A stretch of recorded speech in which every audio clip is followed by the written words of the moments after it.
Between 1985 and 1990, the ratios for Kim and me looked like this. Businesses 1, 1. Real estate 1, 0. L. Not much. We had one business we were building. We owned a home, but we did not count it as an asset since it took money from us every month, and we had almost nothing in savings. Stocks or other paper assets were inconsequential, since they cost us money and never put any money in our pockets. By 1995, our leverage ratios looked like this. Businesses 1, 0. Real estate 1, 70. $1, 300,000. By this date, we had sold our business, bought more income-producing real estate, and put some money in the bank. The important thing was that the real estate provided us enough money to live at the affluent level and never work again. By 2000, our leverage ratios looked like this. Businesses 1, 7. Real estate 1, 70. $1, millions. Shares 1, 1.5 million.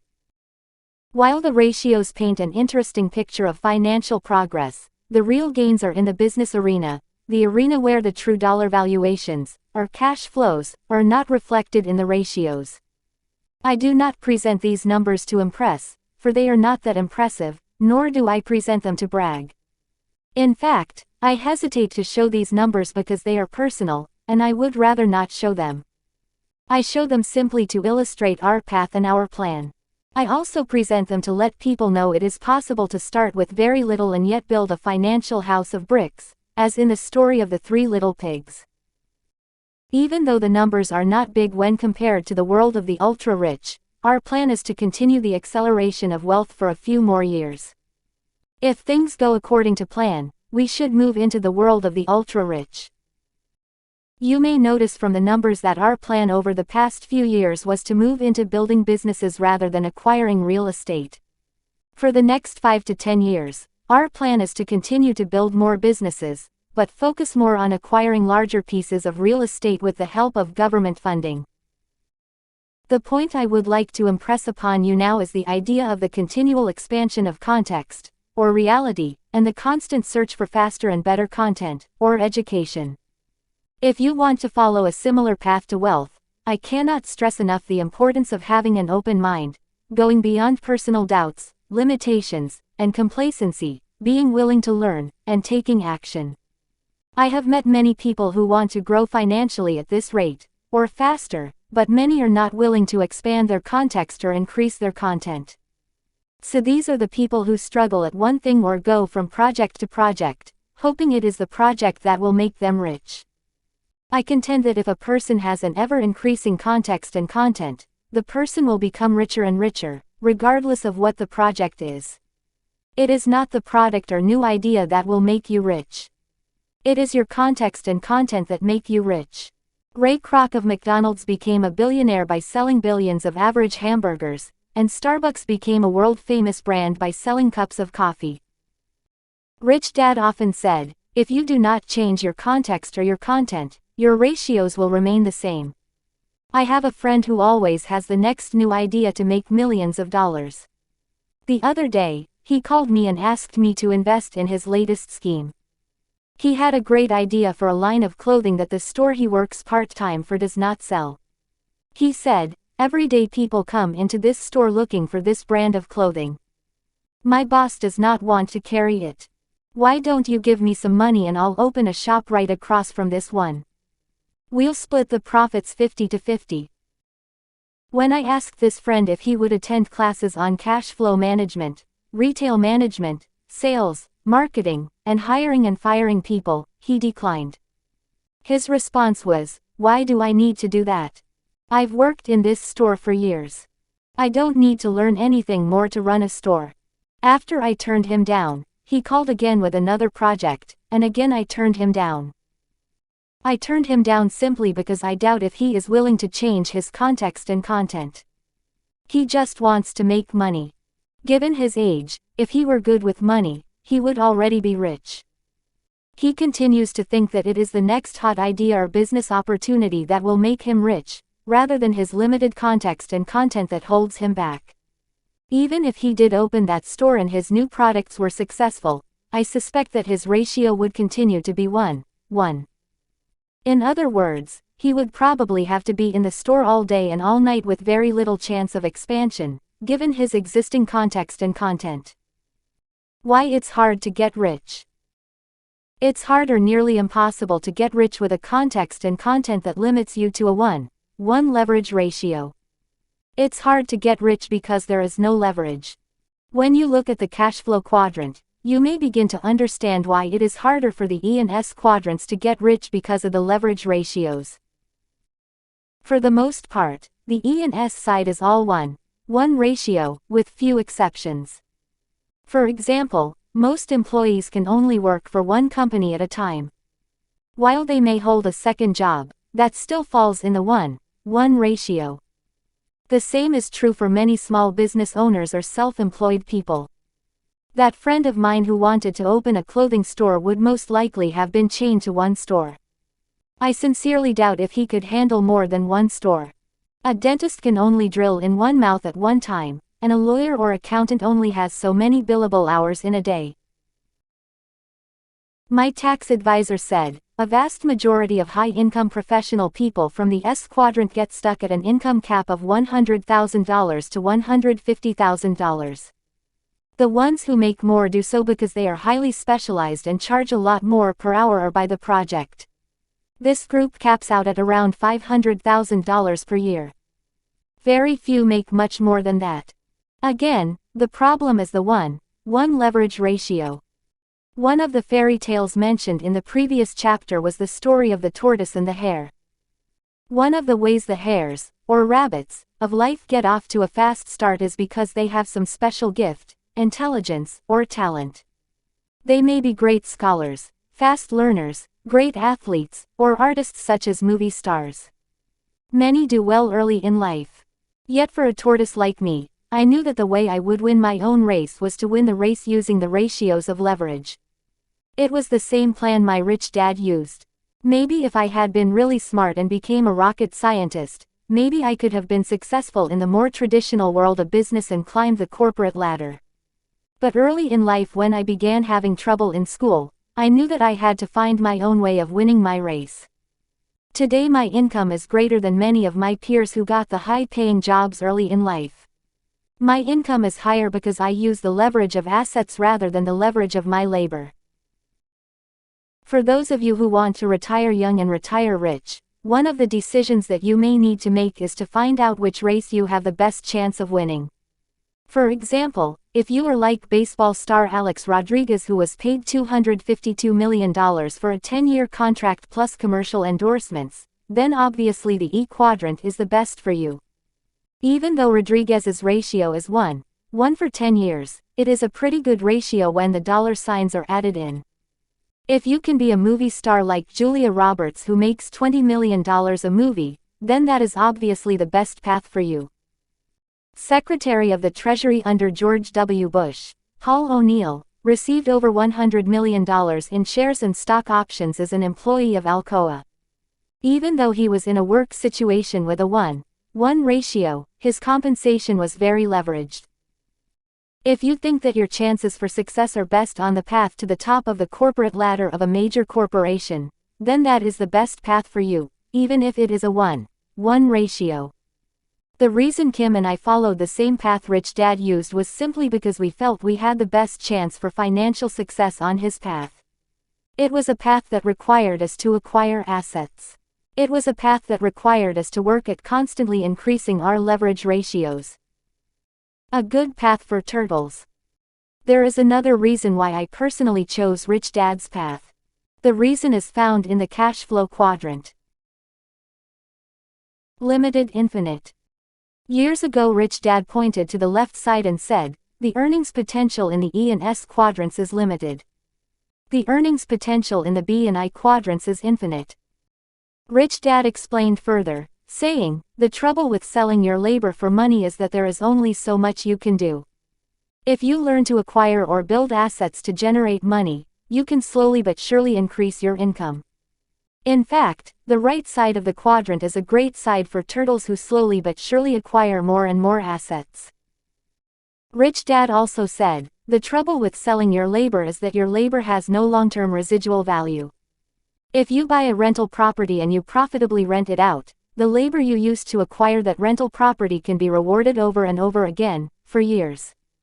In other words, you can be paid for years for something that may have taken less than a week of work to do.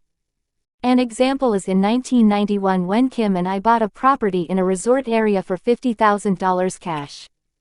It was a great deal, since it originally sold for $134,000. We bought it out of foreclosure from a bank. Since 1991, we have been paid over $1,000 a month net income or over $12,000 a year for years. The total time it took to buy and put the property in a rental pool was less than 8 hours of work. We have thought of selling the property and taking the appreciation, but that would be too much trouble at this time. The trouble with working at a job for money is that you have to start over, selling your labor each and every morning. In most cases, your labor has no long-term residual value if you are working for money. On top of that, if you are working for money, then your earning potential is limited. But if you work slowly acquiring assets, your income potential is infinite and that income can be passed on for generations to come. You can't pass your job or profession on to your children in your will. Life gets easier. Rich Dad pointed out that working for money by selling your labor often means that life gets harder simply because you have to work harder to make more money. He said, if your leverage ratio for life remains at 1:1, then your life will get harder. If you work for an ever-increasing leverage ratio, then life gets easier and you make more and more money. A quantum leap in wealth. Most of us have heard of the term a quantum leap. Others may use the term exponential, which means beyond a linear increase in something. In other words, 1 plus 1 does not equal 2. In a quantum leap of wealth or an exponential increase of money, 1 plus 1 can equal 5, 6, 7, or more. In other words, if you work diligently and build a strong house of bricks, I have found that there are often sudden quantum leaps of wealth, quantum leaps that people who follow a 1:1 do not seem to have. For example, from 1985 to 1990, life for Kim and me was pretty much a life of financial struggle. Suddenly, between 1990 and 1994, Kim and I had a sudden and exponential burst in wealth and financial success. From 1994 to 1998, life again was pretty stable. We worked diligently building assets, more specifically, businesses. We did not buy much in the way of real estate, since the price of property had gotten too high and finding a great deal took too much time. Then suddenly in 1999, not only did my books and games begin to take off, but many of our other businesses and investments began to catch fire. It seemed like a sudden surge of good fortune, new friends, and new opportunities. Yet in reality, it was the years of working without many results and occasional financial setbacks that were the source of the surge in exponential wealth. The reason this happens is because the value of assets often increases exponentially while the value of your labor only increases incrementally.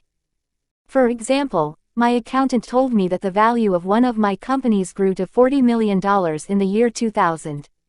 That was the price she thought we could sell it for if we wanted to. At the same time, one of my attorneys raised his hourly rate by $25 an hour. That is an example of assets increasing exponentially, and income increasing incrementally. That is another example of the earning potential of the left side of the cash flow quadrant being limited, and the earning potential of the right side being almost infinite. Another example of a quantum leap occurred in the number of shares of companies we owned. From 1996 to 1998, we worked at acquiring shares of a public company. That company suddenly went broke, and we lost everything we had in that company. Our shares became virtually worthless. Yet, due to the experience we gained working on acquiring a major stake in that company, we transferred what we had learned to acquiring shares in better companies at very low prices. Hence we have gone on to acquire many shares in good startup companies, and those shares have gone on to do very well, even in a down stock market. At the start of this book, I wrote about the journalist who criticized me, saying that most new companies fail at the start. Today, even though the risks are still high in starting a business, the experience gained from running those small struggling companies that failed has added to my ability to start companies that are more stable and have a better long-term chance of success. When I look at the success of Rich Dad Poor Dad and our company, much of our current success is due largely in part to my failures of the past. Kim also had her setbacks, and yet those setbacks became the lessons learned that contributed to our combined success today. It is what we learned from our individual pasts that gives us what seems to be the sudden and quantum leap of success we enjoy today. I mention all this as a way of encouraging you to keep going, even though you may encounter some setbacks along your life's path. If you will learn from each setback rather than blame or make excuses, your wealth of knowledge will increase. If you steadily work to be more and more generous, work to serve more and more people, work to increase your leverage ratios, I am quite certain that you too will experience these sudden bursts, quantum leaps, or exponential jumps in wealth. It seems that even turtles can push along with a sudden gust of tailwind. The power of networks. I came across a law known as Metcalfe's law that partially explains the quantum leap or exponential burst of wealth. Robert Metcalfe is one of the founders of 3Com, the company that produced the Palm Pilot. His law states, the economic power of a business is the square of the number in the network. The story of the fax machine helps us understand this concept more clearly. In my early days at the Xerox Corporation, we were tasked at selling fax machines. The problem in the early 1970s was that very few people had fax machines, and even fewer people knew what they did. Since there were so few fax machines, their economic value was low. Yet as time went on and more people used them, there was a sudden burst in their popularity. Today, most of my friends have fax machines in their homes as well as their business. So Metcalfe's law is this: if you have only one fax machine, your economic value is 1, according to the formula. 112 equals economic value of 1. The economic value of 1 squared is still 1. But the moment you have 2 fax machines, the economic value of the network does not go up linearly. It increases quantumly. The moment you have a second fax machine, the economic value goes up to 4, not 2. 122 equals economic value of 4. When there are 10 fax machines in the network, the numbers look like this. 102 equals economic value of 100. The S quadrant suffers. For people who operate as sole proprietors or other forms of self-employed small business owners, they often do not have the benefit of Metcalfe's law.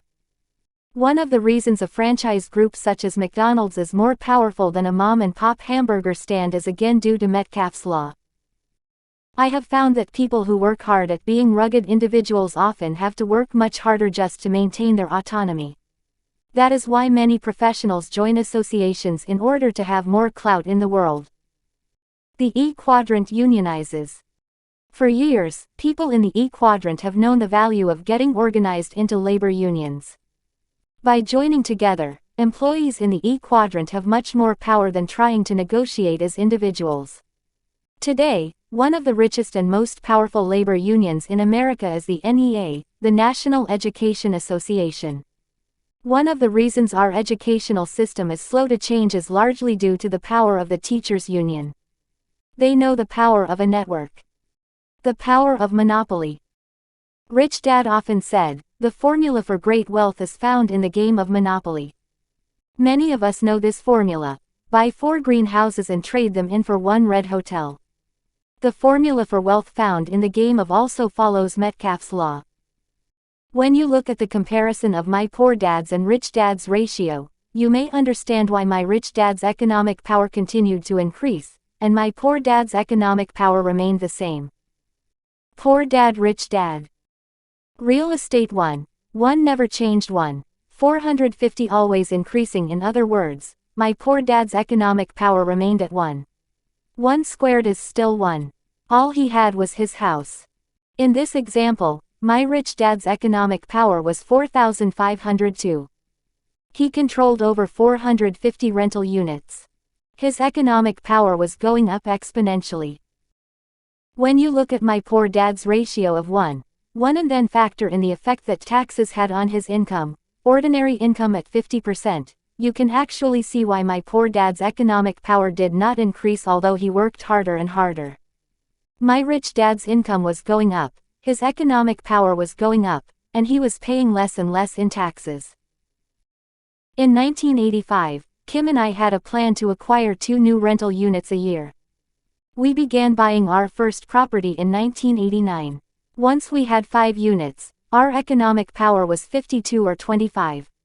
Not only did our economic power go up, our confidence had also gone up as our experience went up. When we purchased that 12-unit apartment house, our leverage ratio was 1:17 and our economic power was 172 or 289. Others who only had their home and did not purchase investment property during the downturn, had their real estate ratio remain 1 and their economic power remain at 1. Kim and I now have over 1,000 rental units in our portfolio. The question is, what is the economic power of 1,002? This example explains how a person who operates in the B or I quadrant can soon pass a very smart, talented, or well-educated person in the E or S quadrant, even though the person in the E or S quadrant earns more money. Metcalfe's law explains why my rich dad was eventually earning more in a year than my poor dad earned all his life. Metcalfe's law also explains why tortoises can beat hares if they continue to acquire assets rather than work for money as many a rabbit often does. Network marketing business. After understanding Metcalfe's law, the law of networks, I knew why network marketing organizations offer such a powerful tool to average people like you and me. Applying Metcalfe's law to a network marketing business, you begin to see the power of this form of business. For example, a person from the E or S quadrant decides to join a network marketing organization and learns to move to the B quadrant. They work for a year or 2, gaining the required education and mindset. Nothing much happens for, let's say, 2 years. People come and people go from their business rather than stick it out. After a year or 2, their leverage ratio or economic power is the same. It is not much different from being in the E or S quadrant. 112. Economic power of 1. In the 3rd year, this person's context is expanded with new content. All of a sudden, they now attract and train 3 strong candidates who also want to build the business.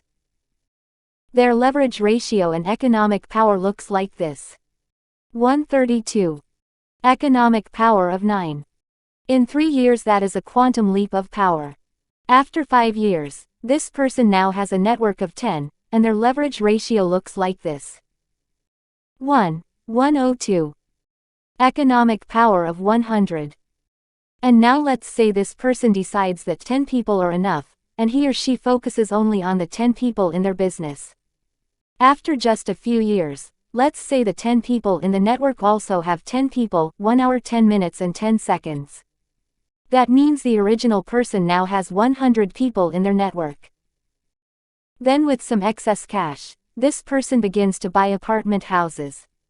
He begins with a 100-unit apartment house. Business 1 hour 10 minutes and 10 seconds, real estate 100.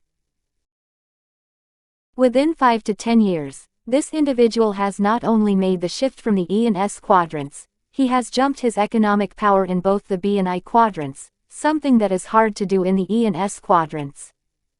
Suddenly, the person who made the shift is far wealthier, making much more money, and has more economic power than the peers he or she left behind in the E or S quadrant. After 15 years, the numbers could be staggering.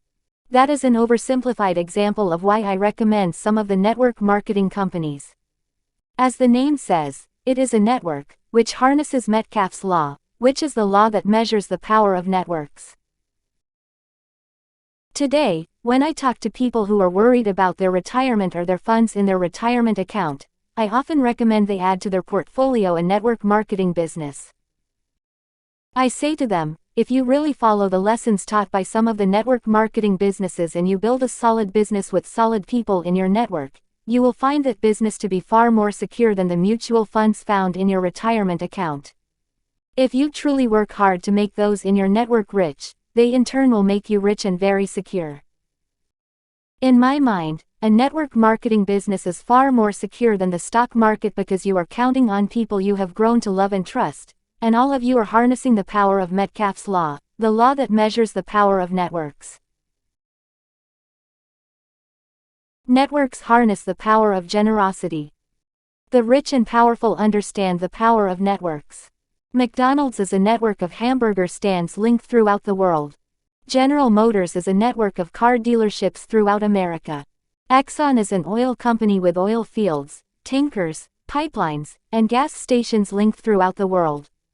If the rich and powerful use networks, shouldn't you? Safeway is a chain of food stores that distributes food throughout the country. CBS, NBC, ABC, CNN, PBS, and CBN are very powerful communication networks. Rich Dad said, if you want to be rich, you must build networks and link your network with other networks. The reason it is easy to become rich through networks is because it is easy to be generous through networks. On the other side, people who act alone or as individuals limit their chances for economic success. He went on to say, networks are people, businesses, or organizations that you are generous with because you support them and they support you. Networks are powerful forms of leverage. If you want to be rich, build a network and network with other networks. Our business plan is based on networking with, rather than competing against, organizations, especially if they are larger than we are. Today, we network with church organizations, network marketing companies, and with publishers in many different countries. We work together to make each other stronger and more viable, as well as wealthier. There is a give and a take, a sharing of strengths and minimizing of weaknesses that makes us all stronger. We have found that we grow exponentially through being cooperative and making sure the people we do business with are financially successful. I have noticed that individuals or businesses who primarily focus only on making themselves rich or taking more than they give do not make good network partners. I have noticed that people who want only to take and are more concerned about themselves often have to work harder and earn less in the long run. I was once on a board of a company where it was obvious that the president did not care about the company. All he cared about was his pay package and his golden parachute. He did not care about the network, in this case, a business with hundreds of employees who gave it life. All he cared about was himself. Needless to say, we brought in a new president. The key point to being successful in networking is to be sincerely interested in first making sure the individuals or organizations that you network with are also doing well. You cannot only care about yourself, as too many people and organizations seem to do. Over the years, Kim and I have met individuals, consultants, or organizations that would only work with us if they were certain that they got paid first. In other words, it was the fee we paid them that seemed to be more important than the service they delivered.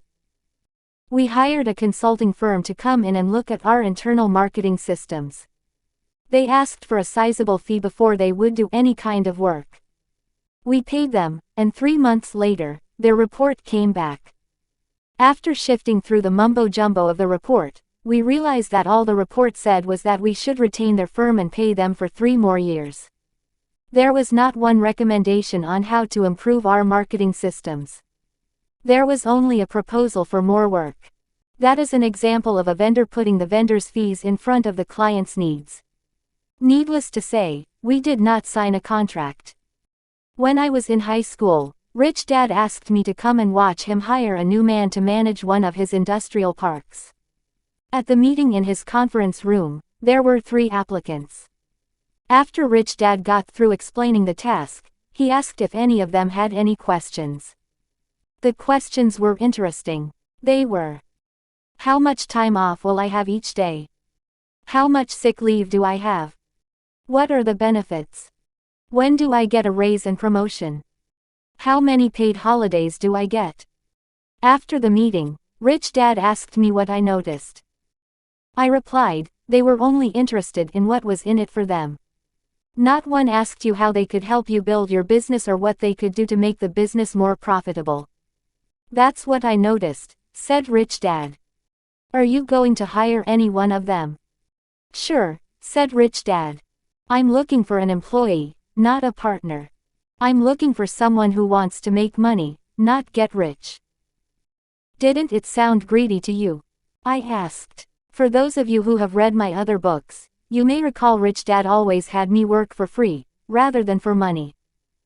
Yes, it does, said Rich Dad. But we're all greedy to some extent.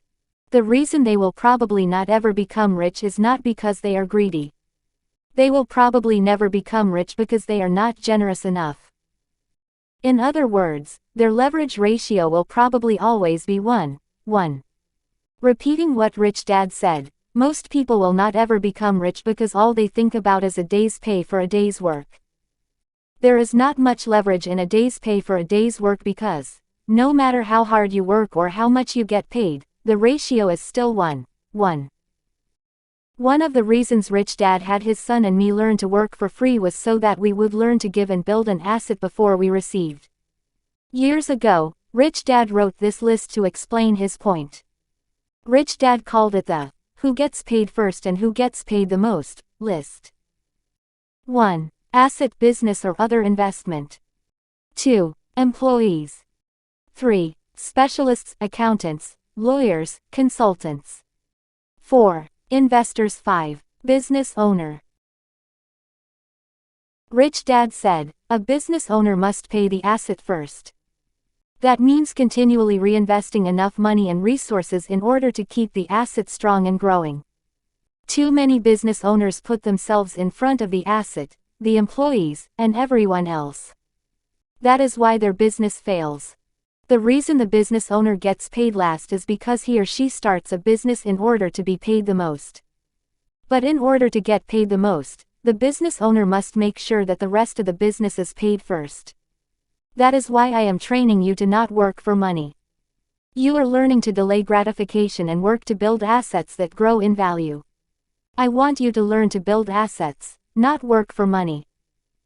Too many startup companies fail to follow this list or the advice of people like my Rich Dad. I have met so many people who form a business by borrowing money or raising capital from friends, family, and other investors. They immediately rent a big office, buy a fancy car, and pay themselves huge salaries from investors' capital rather than from income from the business. Because the investors' capital is mismanaged and there is still no income, they then try to pay the business, their employees, and specialists as little as possible. In such ventures, it is often the investors who get stuck with the bill, as was the case in many dot-com startups. Rich Dad said to his son and me, the people who must get paid first ultimately get paid the least. The business owner should pay himself last because he is in business to build an asset. If he is in business for the big paycheck, he should not be in business. He should be looking for a job. If the business owner has done a good job at paying everyone else to build his asset, the asset should be worth far more than he could ever have paid himself. Rich Dad said, most people are not in the world of business to build or acquire assets. Most people are in the world of business as employees or self-employed specialists because they want a paycheck. That is one of the main reasons that less than 5% of the US population is rich. Only 5% of the population realizes the value of assets over money. Rich Dad also said, the business owner or entrepreneur gets the big bucks at the end of the day because he or she must be the most generous at the start of the day. The business owner takes the most risks, and also gets paid last. If they have done a good job, the amount of money can be staggering. That is why I continue to follow Rich Dad's list when starting any business and why I continue to work for free. I work for free because I want the big money at the end of the day. Too many people in the E and S quadrants are limited as to how many people or organizations they can serve. Hence, their income is limited. A true business owner in the B quadrant who focuses on building a business that continually serves more and more people will become richer and richer. They get the big reward simply because he or she builds a system or asset to serve more people. That is why a business owner can become rich exponentially, and people who work for wages become rich incrementally. How fast can you get rich? The good news is that it has never been easier and less expensive to become rich. All you have to focus on is serving more and more people. In John D. Rockefeller's day, it took him approximately 15 years to become a billionaire. For him to become a billionaire, he had to acquire many oil wells and create a network of gas stations and gasoline delivery systems. That took a lot of time and a lot of money. Today, it would take billions of dollars to build what Rockefeller built. It took Bill Gates approximately 10 years to become a billionaire. He had the foresight to use IBM's network to grow rapidly. It took Michael Dell and Steve Case, founder of AOL, less than 5 years to become billionaires. One entrepreneur used the growing demand for computers, and the other used the explosive power of the internet to tap into the power of an explosive network. For each new generation of entrepreneurs, it takes less time and less capital to become billionaires, due to the advent of new networks. You can too. If you understand the power of networks and the importance of leverage ratios, you too can become exceptionally wealthy in a short period of time and at a fraction of the cost. If you have solid business fundamentals and experience, you can market to the world over the internet. As the cost of doing business goes down, the power of the network goes up. One of the reasons Steve Case and AOL, a much younger person and company, could buy Time Warner and CNN, an older company with older directors, was simply because AOL had a bigger network. Where's Gamora? The bigger the network, the more economic power. I have often written about people who became very rich in their spare time. Many of today's ultra-rich started their business at home on their kitchen table, just as Hewlett-Packard was started in a garage and Dell Computer was started in a dorm room. So even if you have a low-paying job, you can still become very, very rich if you start a business at home or in your garage, all in your spare time. Remember, it is not your boss's job to make you rich. Your boss's job is to pay you for what you do. It is your job to make yourself rich at home and in your spare time.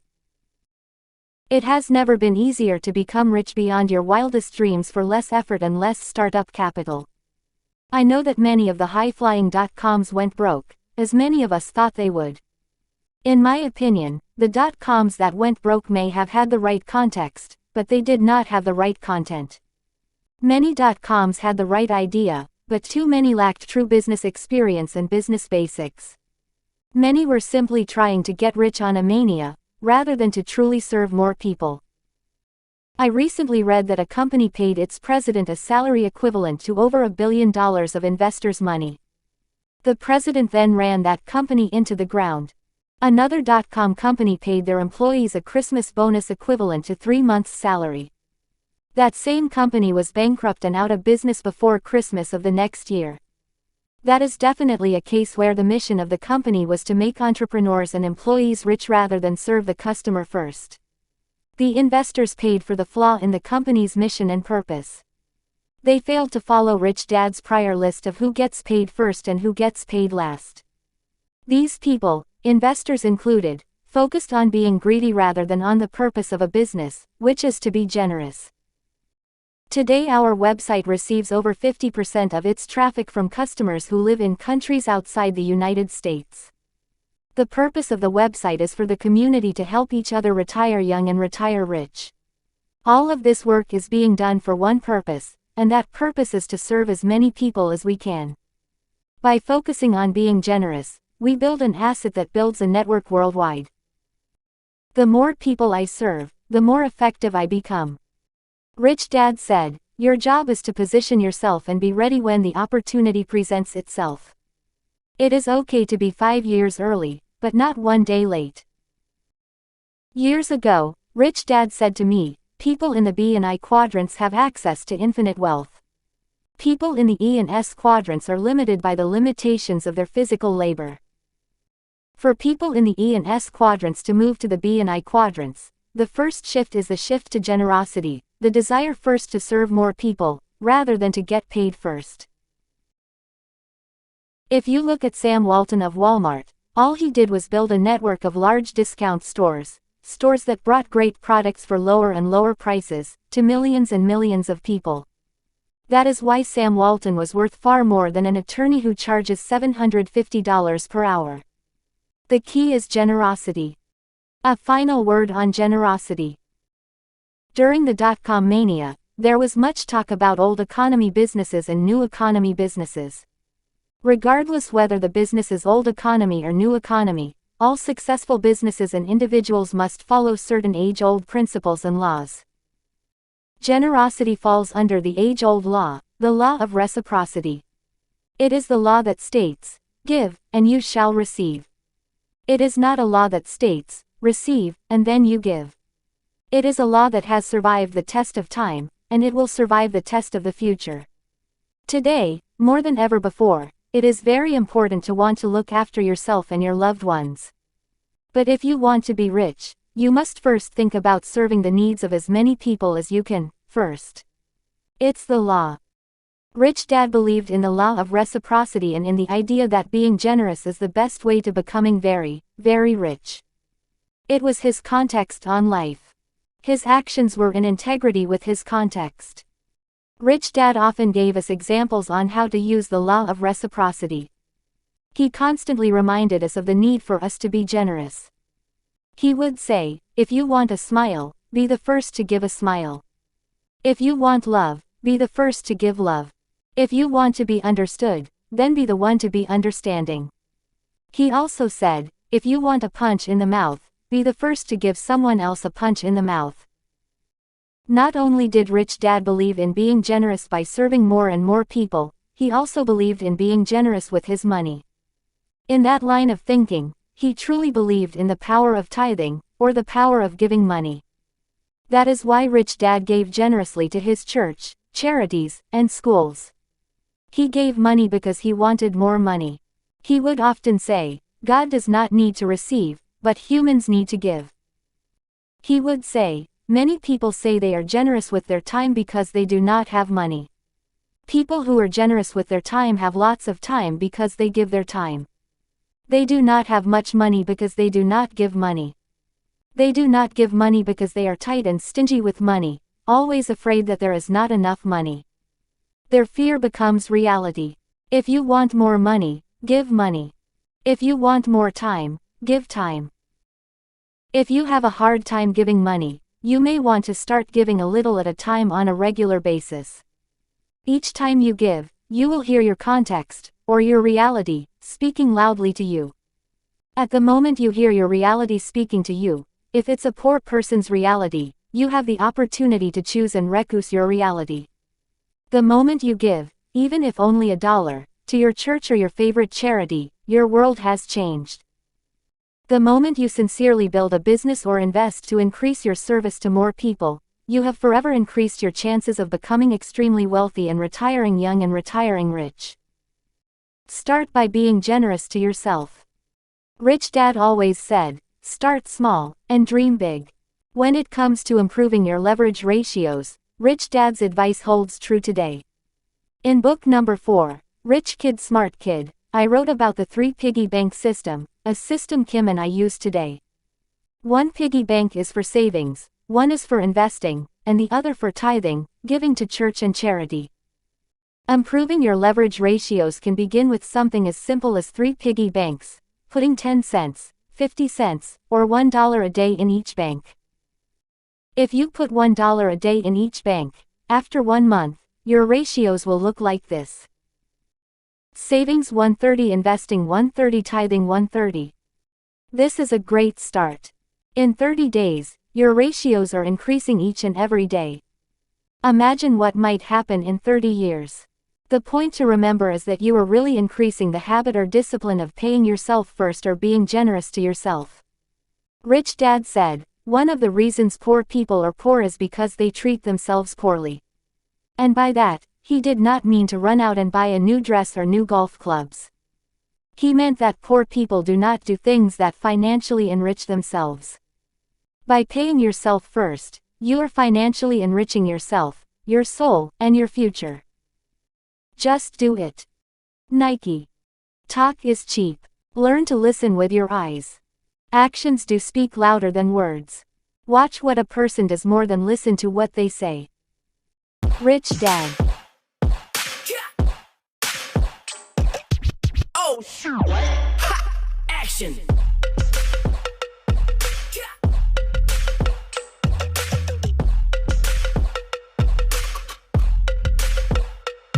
Action.